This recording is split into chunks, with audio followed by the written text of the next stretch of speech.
Hello everyone and welcome back to Baby Bum Theory. I am really excited about today because I am hoping to tackle one of those really tough hurdles that we face as parents when trying to provide for our children and raise them well. Today we are going to be talking about child nutrition. We have a child nutrition expert with us who will be sharing her knowledge and expertise. So let's get started. So why is it important to talk about child nutrition? After all, there is already a wealth of information online, but it can be difficult and confusing to understand what would a healthy, well-balanced diet look like for your child. So why is it important to know what's right for your child? Well, a poor diet can lead to malnutrition and deficiencies in essential nutrients and vitamins, while a diet high in sugary foods, high-calorie snacks and fat can lead to childhood obesity. Proper nutrition ensures that our children are getting the right amount of nutrients for healthy growth and development. And establishing healthy eating habits and behaviors from a young age can help children make smarter food choices as they grow. So now let's get to the tough part. How do we get this right and balanced? Today we are at Mukti Wellness Center in Dar es Salaam, and our guest today is a nutritionist who holds an honors degree in nutrition and dietetics from the University of Cape Town and a master's degree in education, health promotion and international development. She provides a range of nutritional care services to her clients and is also a mother of two. I am super excited to have her here with us today. So warm welcome to Nimtaz Walji. So welcome to Baby Bum Theory, Nimtaz. Thank you for taking the time out to join us today and for sharing your knowledge with us as both a nutritionist and a mother. For sure. So as parents, we would like to provide our children with a healthy, well-balanced diet, right? A diet that meets their nutritional needs and a diet that's necessary for healthy growth and development. So my question to you, Nimtaz, is what should my child be eating on a daily basis? What are the different food groups that I need to make sure that I'm offering to my child? And how much of each food group should they be actually eating? Okay. So to answer the first question, what should your child be eating? Your child should be eating what you as parents are eating, right? So a healthy, well-balanced diet. Of course, if the parents are not eating a healthy and well-balanced diet, then it's something else. But ideally, after once the children start weaning, once they're 4 to 6 months, they start weaning. Slowly, you introduce the food groups, one by one.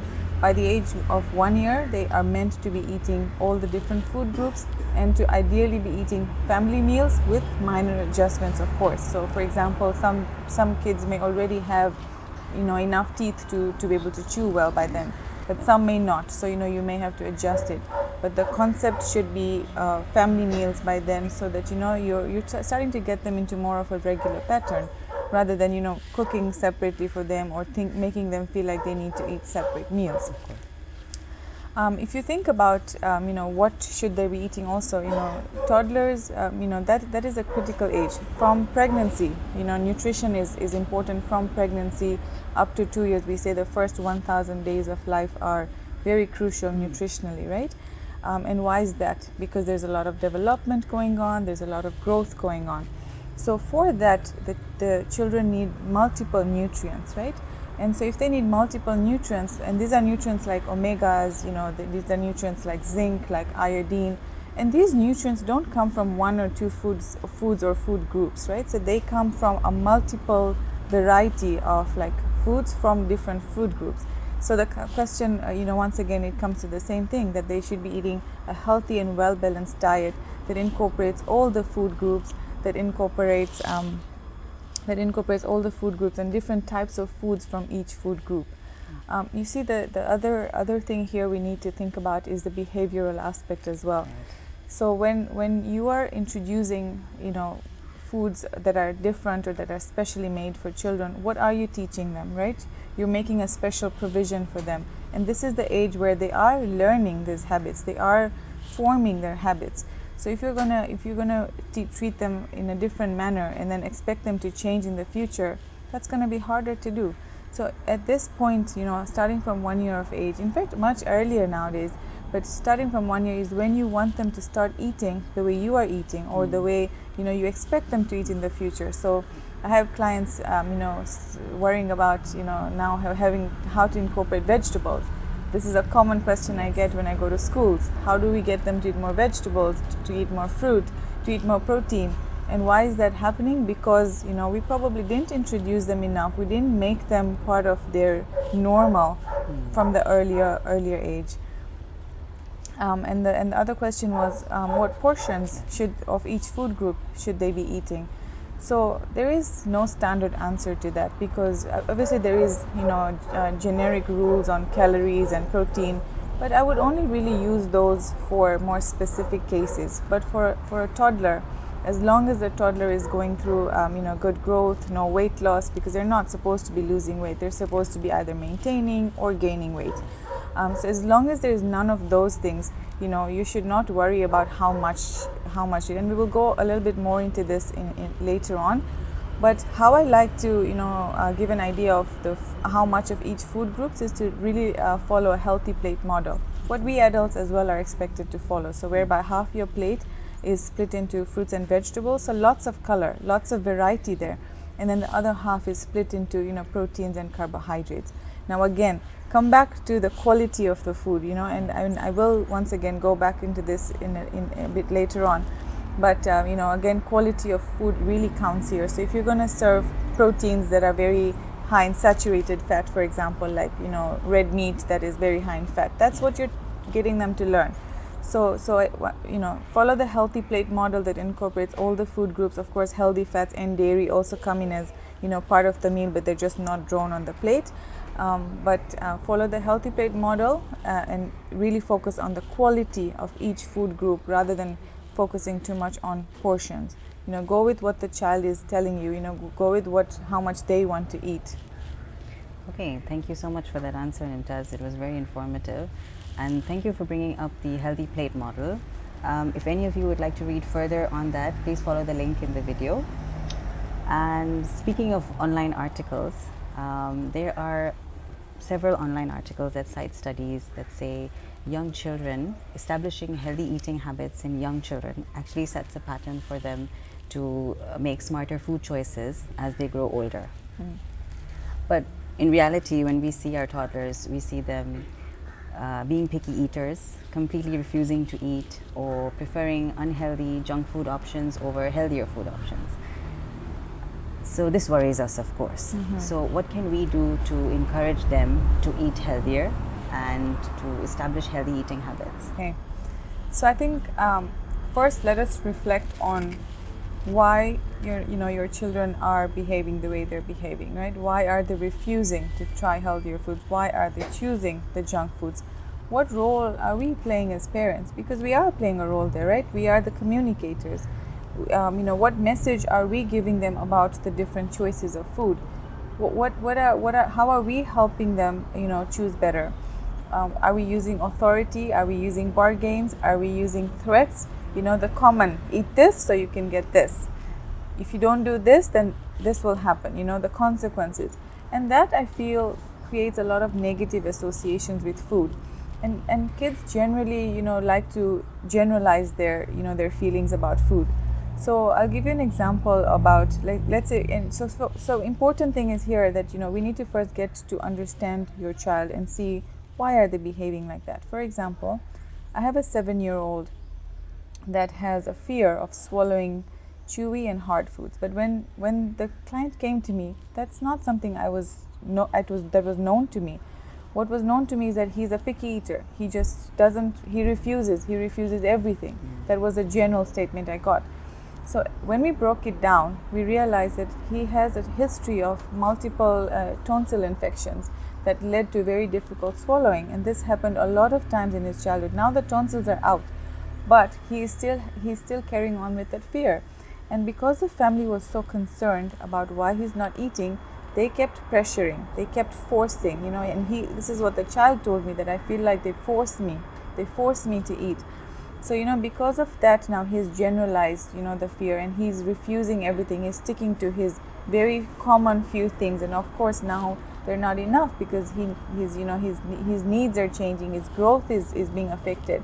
So that is one of the scenarios. So when we understood why he's doing that, we could actually go back and convince him to try out. We took away the forceful part, and then we slowly tried to reach his level, and try to convince him that how about you try this using very positive language. And he tried, and of course it's a very slow process for him because this has happened over years, but he's slowly getting into it. He's slowly agreeing to try one or two things every now and then.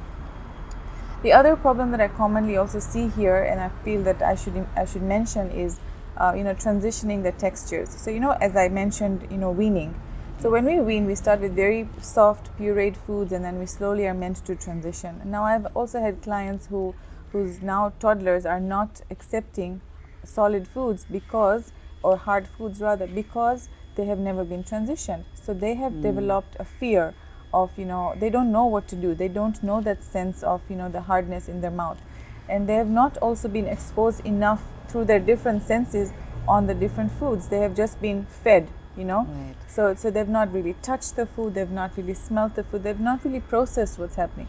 So when you reflect back, there could be multiple reasons why your children are behaving the way they're behaving, and like I said, communication is key. How you communicate to your child, what you tell your child about food really affects how they respond to it. So some tips here could be, one of the main ones is communication. Let's change the negatives to positives. I know and I now I talk as a mother.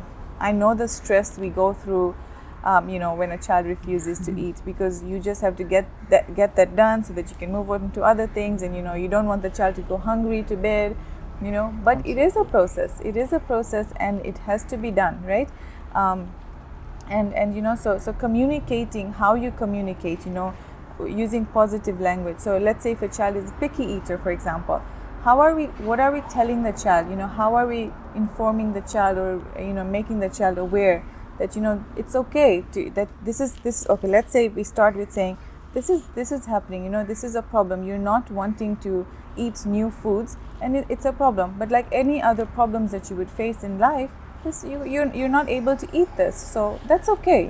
First make it okay for them, that it's okay, and I'm with you, I'm on your team, and then use positive ways of saying that, how about what would you like to do? Give them some way to get involved here. So that brings me to the second tip, that involve them, make them feel part of it. Involving gives them a lot of sense of ownership, and it works really beautifully even with younger children. So when you involve them and allow them to touch the food, what you're doing there is, first, you're giving them a sense of ownership, and secondly, you're allowing more engagement of senses. So I'll go back to the example of the 7-year-old.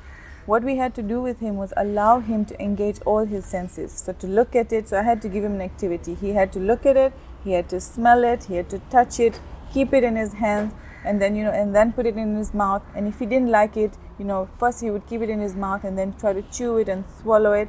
And if he didn't like it, we also communicated to him that it was okay to spit it out, right? So here the 2 points are linking. So communicate to them that you want to help them, how are you going to do them, and give them the power to do it. Empower them rather than threaten them. Empower them to make the choices. Involving doesn't just mean involve them in making the choice. You could actually start involving them from a shopping perspective, from a preparation perspective, from a cooking perspective, because all these steps are allowing their senses to be engaged, and they're becoming more and more used to, or more and more it's feeling easier to engage with that food. So think about an eggplant. Okay, it's a vegetable that what looks different when it's raw and looks different when it's cooked.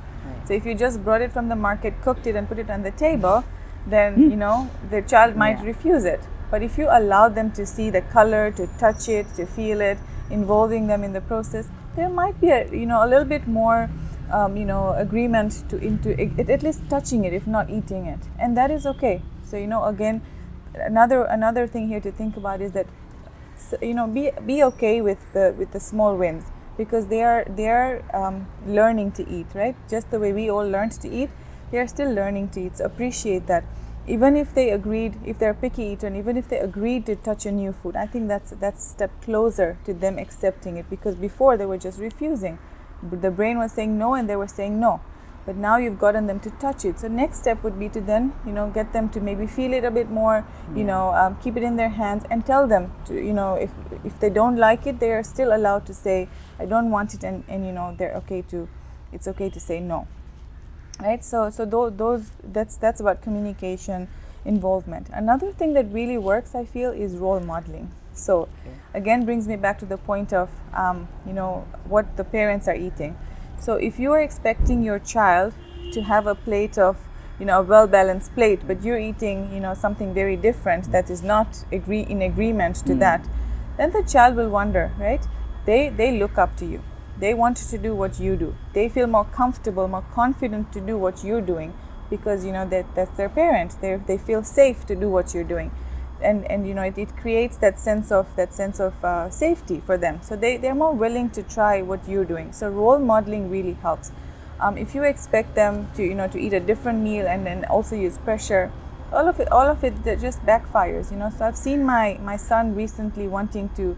We've always struggled to put him on the table, so to eat his meals. He always ends up on the floor, but we still do it. I still say, let's start on the table, then we can end up where we are, because we still want him to learn that habit. So recently, whenever he sees the family sitting down to eat, he brings his chair and he wants to be put, and he wants his fork and knife, and he wants to try what we're doing. So role modeling, I feel, do what you want your child to do, and that will really help to encourage them to try out new things. And on that point also, while you're at it, for yourselves as well, plan healthier and well-balanced meals, right? If you don't do a little bit of planning, then you're gonna put together whatever comes in handy. Yeah. So you may not be introducing them to all the food groups, and then you're gonna complain later on that my child is not eating vegetables. So a little bit of planning helps to to get them into that habit. A little bit of mindfulness, I guess. In planning the family meals right from the earlier stage. Another thing that really also helps is to make sure that meal times are fun, they're pleasant, they're not negative, they're not a time which stresses you out. And believe me, as a parent, I've also felt at some point, that this time stresses me out because my child is refusing to eat. But that's a phase. And if you allow that to get to you, then it's going to become a reinforcement, right? It's going to become a negative association. And I have adult clients who have their nutrition fears from childhood still affecting the choices they make today. Why? Because my mother used to shout on the table to eat this, Why don't you like a certain vegetable? Because I was forcefully, fed this vegetable. I didn't want it. So all those things will come to them, later on as well. So making sure the meal times are fun, pleasant, everybody is talking, everybody is like enjoying their meal, and everybody is eating the same kind of meal. They're talking about the food. We're asking open-ended questions rather than, do you like it? If they tried something, just say, do you like it? That'll be a yes or no. But if you say, so what do you think? And that's, again, I did something with the 7-year-old that I've been talking about. What I did with him was, I told him to write feedback. If he didn't want to tell his mom, he could tell me. But I asked him, how did you feel? How did it feel in your mouth? Was it to your expectation? Would you eat it again? Give him questions where he can still think about what he has eaten, because that just brings awareness about, what they're doing rather than just accepting or rejecting the process. So I think, so those are some tips that could help with picky eating. Again, also another thing is to be creative, try different consistencies, try different presentations. I think my son really works on presentations. And I'll give you another example of trying the same food in different ways. So there was a phase he refused eggs, all kinds of eggs, and then he got into eating eggs. So he ate omelets, boiled eggs, and very well. Then he suddenly grew out of it. So considering that he doesn't prefer other animal proteins, I wanted egg to remain. So we tried it in a French toast form, and he accepted it, and that's the trend we're doing now. So some foods, parents will give up on because they feel, okay, it's rejected, I've tried 3 times, let's just put it away. Rather than that, it might be helpful to be creative and see, maybe can I cook it differently? Can I present it differently? Can I cut it differently? For example, carrots. My 7-year-old that struggles with swallowing, he prefers grated carrots only. But before they were giving him chunks of carrot and he couldn't swallow them. So we have now come to to eating grated carrots, and he's accepting it. So You know, try being creative. Draw faces on their pancakes. You know, do interesting things that will make them feel like wanting to try, and then that might also work better for them, and you know, and respond to their needs much better, right? So, speaking of involvement, parents spend a lot of time trying to figure out how much to feed their children, because both underfeeding and overfeeding can have negative effects on your child's health. So, how do I know how much should my child be eating? How do I know if I'm putting too much on the plate or too little? Okay. So this takes me back again to the question of, you know, what portions should we serve our child, right? There is no standard answer to that. Every child is different depending, you know, the needs depend on their age, you know, their nutritional deficiencies, if any, you know, their medical conditions, if any, their activity levels, you know.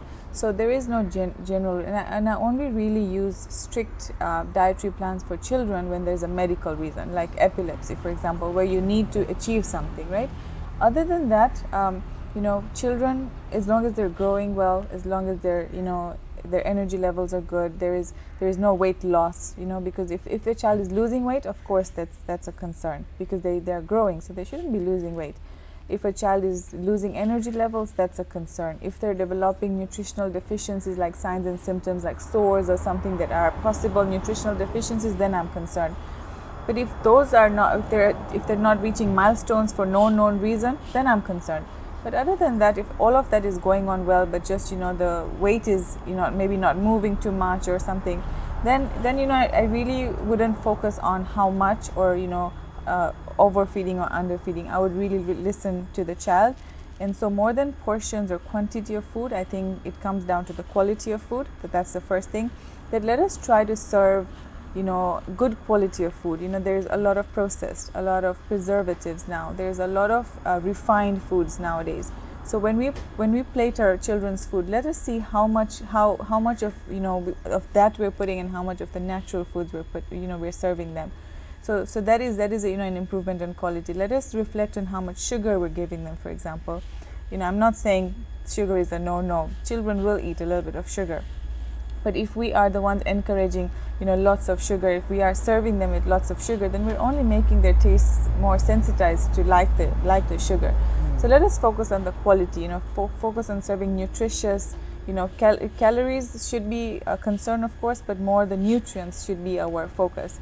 Let us also focus on the relationship with food. You know, you want to develop, you know, a relationship that is going to help them in the future, because you're not always going to, you know, help them make these choices. You're more involved now, but as they grow, your involvement is going to get less and less. You know, they're going to get money to buy from the canteen, for example. So you empower them to have a healthy relationship with food, so that they are able to make those choices themselves. You're growing, you know, an adult to be able to make those choices all by themselves. And lastly, it's really establishing the habits that you want to see in the future, right? So if you want to see them eating, you know, healthy, you know, and well-balanced meals, let us start helping them to do that from now, you know. So really focus on quality, focus on the relationship with food. Let them not have a negative relationship, you know, as much as possible. Let them like food. Let them want to eat food because they want to eat it, not because my mommy said so. And lastly, you know, establish habits that you want for them in the future, you know, that are going to be obviously beneficial for them in the future. So yeah, portions in my opinion are not, you know, some may eat a smaller portion than the other, but it meets their body's requirements. As long as there's no concern, you know, you don't need to worry about that my child is not eating as big portion as compared to the other child. There's comparisons are not, you know, necessary for children. Every child has their own needs, and they will show that through their growth and development. Okay, thank you so much, Nimtaz. I'd like to thank you for taking the time out to join us today and for sharing your knowledge and expertise with us. I can quite honestly say that the information that you have shared has been invaluable to us parents. Thank you everyone for tuning in, and I hope that you found today's interview insightful. I hope that today's discussion will help you provide your children with the skills to make healthier food choices as they grow. A quick thank you to Mukti Wellness Center for providing the venue for the interview today. If you have any questions about our talk today, then please do not hesitate to reach out to us on our social media channels. If you would like to contact Nimtaz directly, then she is available at the Mukti Wellness Center Monday to Friday. For further details, please check the description below. We have some great content in the pipeline, so please stay tuned. And as always, don't forget to like, comment, and subscribe to Baby Bump Theory.